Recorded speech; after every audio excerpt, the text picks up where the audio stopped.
My ex-husband had a rather frustrating way of dealing with any sort of confrontation that involved his own wrongdoings. It didn't matter how gently I tried to explain what my problem was with him, he'd always take it very personally, and after making a couple of super weak excuses for his actions, if he didn't just deny them altogether, he would shut down. He would stop talking to me, sometimes for days, and he would become the epitome of a stone wall. For example, when my oldest son was born, he went to a bar and got drunk pretty soon after that. I had a really hard delivery and I felt like I really needed him to be with me, but his own addiction issues kept him from being there. When he finally did return to the hospital, he passed out in a cot at the end of my bed. That night, I noticed that my baby felt really warm, like he had a fever. I tried to wake up my ex to get him to find the nurse to check on the baby. When he wouldn't get up, I contacted the nurse's station with a little button they'd given me and explained that I was worried, and they said, okay, we'll be there shortly.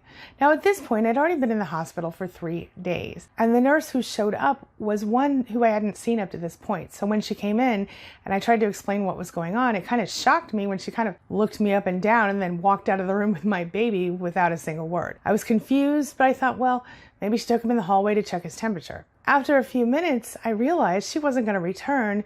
And the recent news story about people dressing up as nurses to steal babies from the hospital that had happened around that time, combined with the lack of sleep that I had struggled with, led me to the irrational conclusion that this nurse was there to steal my baby. So I was totally freaking out, and I tried to wake up my husband, who at that point was still passed out, to help me find the baby. I couldn't walk, or at least I hadn't walked up to that point yet due to my painful C-section, which was done without anesthesia while I was wide awake, long story, and I was pretty much beside myself when he wouldn't get up. But long story short, I dragged myself out of the bed and into the middle of the hallway before nearly collapsing as I was screaming, "Where's my baby?" at the top of my lungs. Now, after finding out that the nurse had taken my baby to the nursery due to what I would later learn was jaundice, I confronted my husband about getting drunk on this special day and then leaving me to deal with everything on my own in my exhausted and irrational state. And of course, he did as he always did. He shut me down. He wouldn't discuss it. In the emotional state I was in at that time, I remember crying to the point that I couldn't breathe. Nothing seemed to move him, though. He really quickly went back to sleep. And when he woke up, he maintained the stone wall he had set up already. The silence at that time, to me, it felt heavy and overwhelming. I felt like there was a weight on my chest. Eventually, he started talking to me again, but not about that. And by the time we got home from the hospital several days later, I had calmed down a lot, and I wanted to talk about it because I thought this was going to be a serious issue since we just had a child. Well, he resumed his stonewalling, and this would go on for the remainder of our relationship. Each time I did anything or said anything he didn't like, I'd find myself agonizing. How am I going to get him to talk to me? What am I going to say to get through to him to make him understand my side of things? And after hours, days, or weeks, I would eventually just give up and apologize for causing the conflict, and I'd beg him to start loving me again. Well, after he felt I had taken the blame thoroughly enough, he might eventually forgive me for my transgressions, which would, of course, once again lead to me accepting unacceptable situations, details, things I didn't want to deal with, things that made me feel like I had not only betrayed myself, but that I'd also given up just one more boundary. That was always the way with him. He would slowly and methodically push each of my personal boundaries back, one at a time. I gave up so much of myself that I would end up feeling like I didn't even really know who I was when all was said and done in that relationship. Stonewalling, in a nutshell, is a manipulation tactic often used by narcissists where they refuse to communicate or cooperate with you to resolve any issue. Now, this can be seen in both the way they ignore you and in their body language, and the narcissist might simply just refuse to engage in resolving the issue at all. Today at queenbeing.com, I'm going to share with you everything you need to know about narcissists and stonewalling and how to deal with it when it happens to you, plus why narcissists do it, how they do it, how you can identify it, and where you can use it to your advantage. Stick around for this one. It's going to be good. So let's get started. Are you getting the silent treatment after an argument with someone in your life? Does someone use the silent treatment or the stonewalling technique against you as a form of punishment for when they feel annoyed or wronged? Do you ever feel exhausted or confused because you aren't even really sure what you did wrong? Well, you might be getting stonewalled, also known as the silent treatment. Toxic narcissists have a tendency to demonstrate a pattern of self-centered, arrogant thinking and behavior. not to mention their extreme lack of empathy and consideration for other people. Narcissists also tend to really need to be admired and treated differently than other people. They see themselves as more important than you or anyone else. Narcissists are often described as being kind of full of themselves, really cocky, manipulative, selfish. They're patronizing, and of course, we all know they're demanding. This way of thinking and behaving literally affects every area of the narcissist's life, including work, friendships, family, and even romantic relationships. This is exactly why and how the narcissist is so capable of enacting the stonewalling technique in the first place, and how they can do it with so little concern for the profound effect that it can have on the people they're using it against. So, just to be clear, when a narcissist stonewalls you, the purpose is emotional manipulation, psychological control, and ultimately to get what they want. The silent treatment is a manipulation tactic where the narcissist will stop talking to you for days, hours, weeks, even months in some cases, in order to punish you for something they think you've done wrong or some perceived slight. It can cause serious emotional and psychological damage, especially if you don't realize what's happening. Believe it or not, this is just one of the many signs of gaslighting and emotional abuse that you might notice if you are in a toxic relationship with an abusive narcissist. Stonewalling is what we call it when someone stops speaking to you and or recognizing your presence. They refuse to engage in communication with you in response to some conflict or problem that they see or have with you and or your relationship. We also call stonewalling the cold shoulder. It's a form of avoidance that in theory accomplishes nothing other than making the situation harder and more difficult to deal with and escalating it.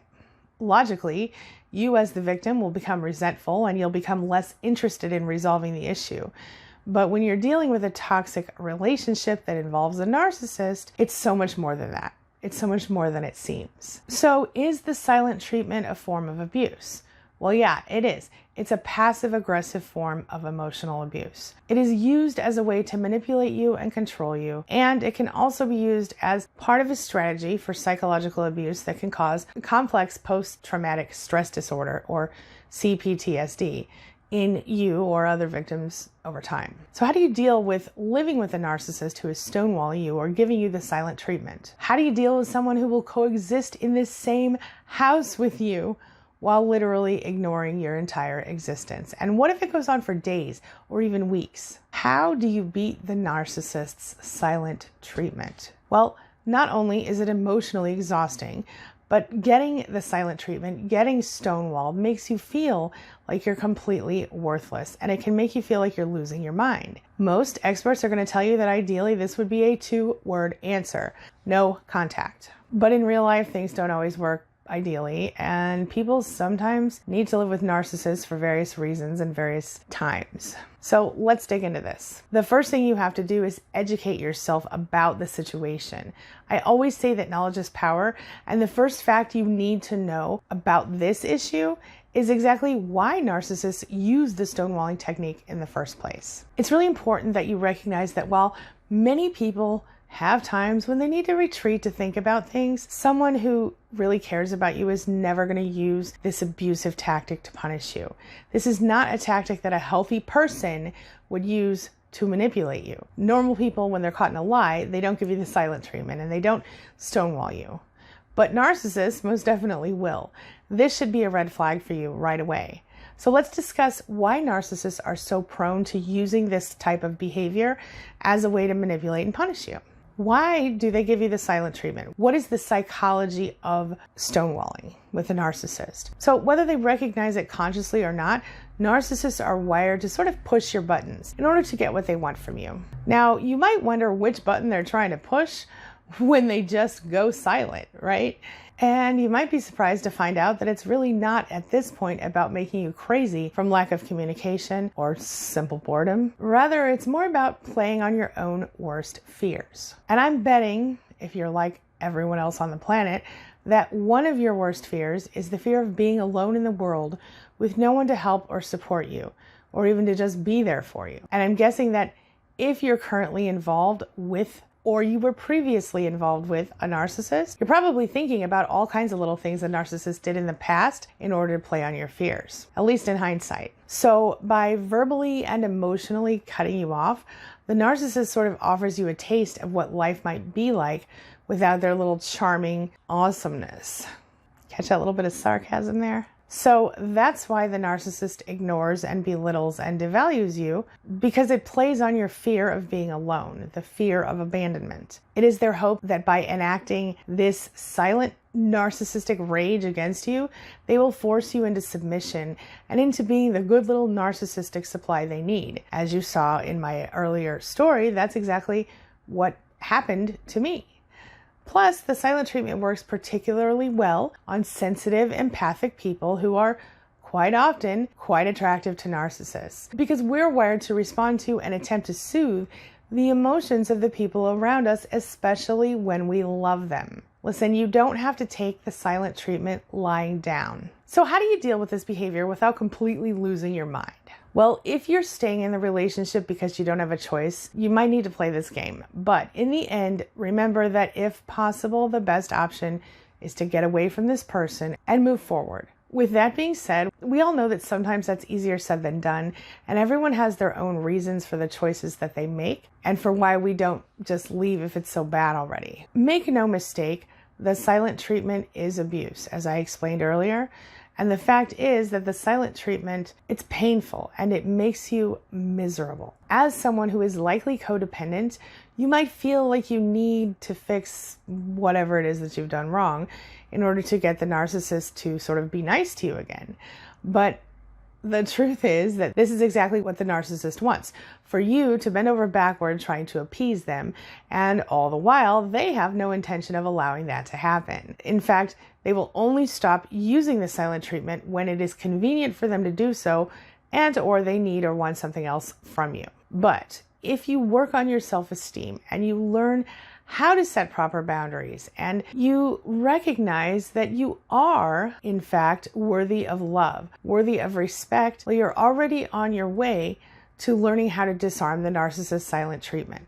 You don't just have to accept it, and you don't just have to carry around false hope that one day the narcissist will change. Chances are they won't. So how do you disarm a narcissist who is using the silent treatment? Well, picture this. You're getting the silent treatment again, a lovely part of the discard phase that everyone who's ever been in a narcissist's path might recall. Maybe you've been accused of being selfish, or of ignoring the narcissist's emotional or physical needs, or of being in some way dishonest. Maybe you've been accused of being arrogant, lazy, or any number of other insulting descriptives. But for the record, what's really happening here is most of the time you're dealing with projection in this situation, because narcissists tend to project their own inadequacies onto their victims. So as usual, it's about the narcissist and not so much about you. Yeah. The next time you're confronted with this icy, hateful silent treatment for yet another perceived infraction, I want you to come back here and watch this video again. And I want you to remember that this is a game of control. The narcissist believes they can control you with their lack of communication and their lack of concern for your well-being. But the only way you can take back the power here is to refuse to respond. You have to just go on about your life as though the narcissist isn't there. Or do whatever you would normally do and blatantly ignore their behavior no matter how PO'd they get. That means don't send texts to the narcissist trying to reason with them or trying to get back with them or get them to get over it. Don't post sad statuses on your Facebook page for people to look at. It'll just fuel them even further. And don't let the narcissist know that they are affecting you in any way at all. Don't give them what they want, and don't give them what they expect when they behave this way. When the narcissist realizes they're not breaking your heart, they're going to try something different, something new. And while this will not solve your narcissist problem, it will certainly stop them from enacting the silent treatment for long. Now, one last thing, you need to be really careful when the silent treatment is over. When the narcissist decides the silent treatment is over, or that they're through with the old Stonewalling act, and they need your narcissistic supply again, they're going to do anything in their power to suck you back in. That's what we call the hoover maneuver. Now, don't fall for it, because it's not really going to get better no matter what they say, and they're not really planning on changing anything at all. In fact, the moment that you relent and you allow this person back into your heart and back into your life, they're going to go right back to the same old behavior. All right, now this brings me to the question of the day. And the question of the day is, have you ever had to deal with a narcissist using the stonewall or silent treatment against you? What did you do to cope? Share your thoughts, share your ideas, share your experiences in the comments section below, and let's talk about it. As always, thank you so much for being a part of my day and a part of my life. And hey, thanks for letting me be a part of yours. It really does mean a lot to me. Now, before I go, make sure you take a look at the videos I'm leaving for you here and here. And while you're here, hit that subscribe button so we can stay connected and continue on this healing journey together. I'll see you soon.